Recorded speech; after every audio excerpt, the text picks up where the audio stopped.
Imagine this. Four voices so perfectly blended that they defined an era. Songs like Monday, Monday,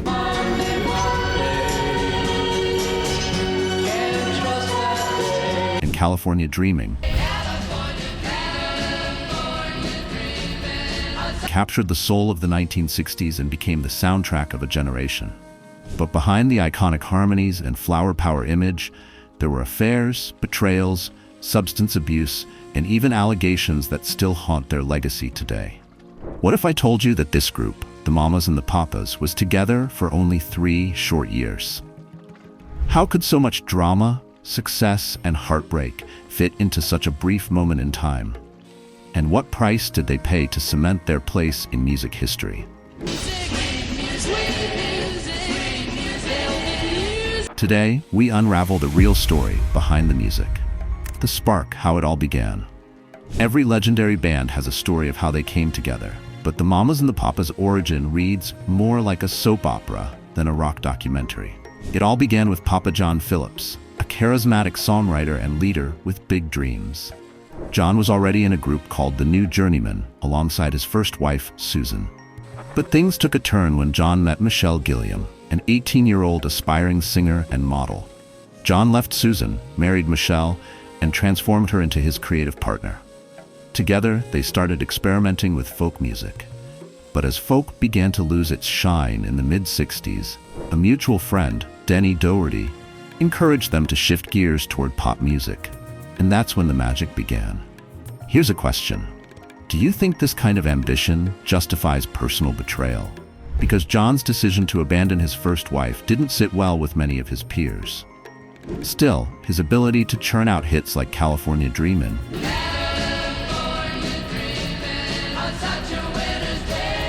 eventually silenced his critics, at least temporarily. The final piece, Mama Cass joins the band.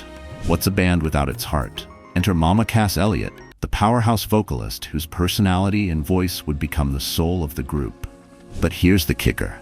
Cass wasn't exactly welcomed with open arms. John reportedly didn't want her in the band because of her weight. Can you believe it?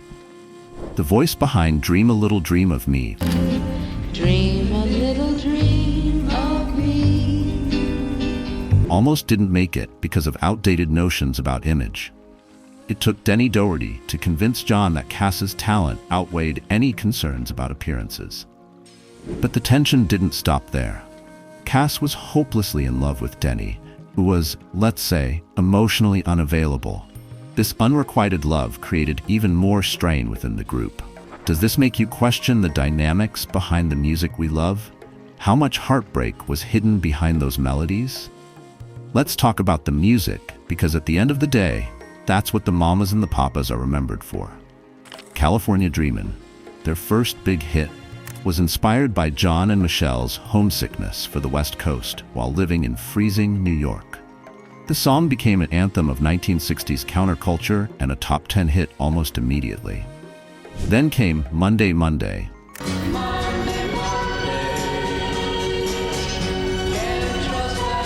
their only song to hit #1 on the US Billboard Hot 100. Fun fact, it was also the first #1 song by a mixed-gender group, making music history. But here's the irony. The group's most famous songs were often written amidst personal turmoil. Take I Saw Her Again, for example. Did you know it was penned by John as a punishment for Denny and Michelle's affair? Yep, you heard that right.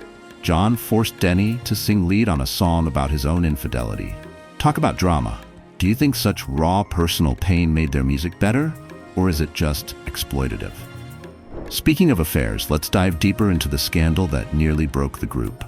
Michelle Phillips didn't just have one affair. She had 2, first with Denny and later with Gene Clark of the Byrds. When John found out about her fling with Denny, he retaliated in the pettiest way possible by making it public through their music. But when Gene Clark entered the picture, things got ugly. John chased Michelle out of a concert venue and fired her from the band, replacing her with Jill Gibson. Spoiler alert, Jill didn't last long, and Michelle was brought back into the fold.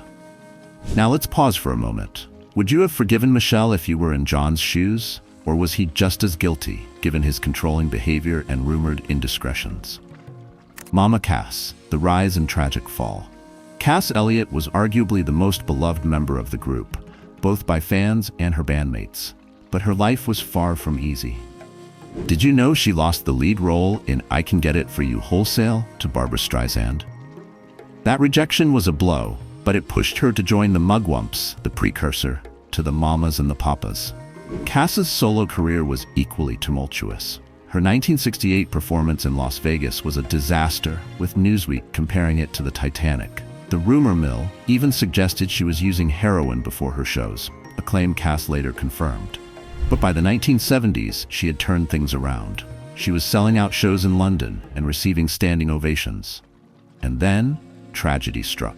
Cass died of heart failure in her sleep at just 32 years old, a loss that shook the music world. Does it ever feel like the most talented people leave us too soon? John Phillips, a legacy tainted by scandal. Now let's talk about John Phillips, the so-called mastermind behind the band. After the Mamas and the Papas split, John's life spiraled into a haze of drugs and alcohol.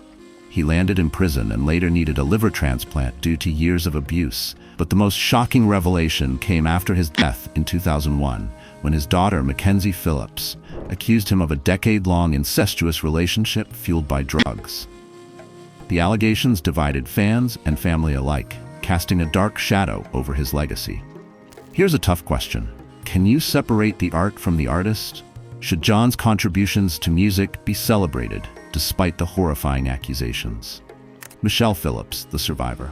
Michelle Phillips is the last surviving member of the group and arguably the one who transitioned most successfully after the breakup. She pursued acting, starring in critically acclaimed films like Dillinger and TV hits like Knots Landing. But even Michelle wasn't immune to controversy. Her romantic entanglements and the group's tumultuous history often overshadowed her talent.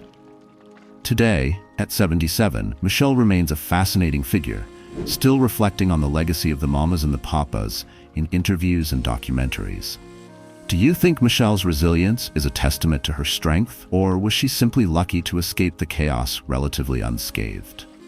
Despite all the drama, one thing is undeniable. The Mamas and the Papas left an indelible mark on music history. Their harmonies, songwriting, and iconic tracks continue to inspire artists to this day. But here's a thought. Do we romanticize their music because of the era it represents, or does it truly stand the test of time? And how should we reconcile their artistic brilliance with the personal flaws of its creators? The Mamas and the Papas were a contradiction, a band that created beauty out of chaos, whose music brought joy while their lives were falling apart. They remind us that even the most harmonious voices can hide discord. So now it's your turn. What's your favorite Mamas and the Papas song? Do you think their personal scandals should affect how we view their music? Let us know in the comments. And if you enjoyed this deep dive, give us a thumbs up and hit that subscribe button. Until next time, remember, behind every great song, there's a story. Sometimes it's more complicated than we ever imagined. Thanks for watching, folks. Don't forget to share your thoughts below and hit that subscribe button so you don't miss our next trip down memory lane.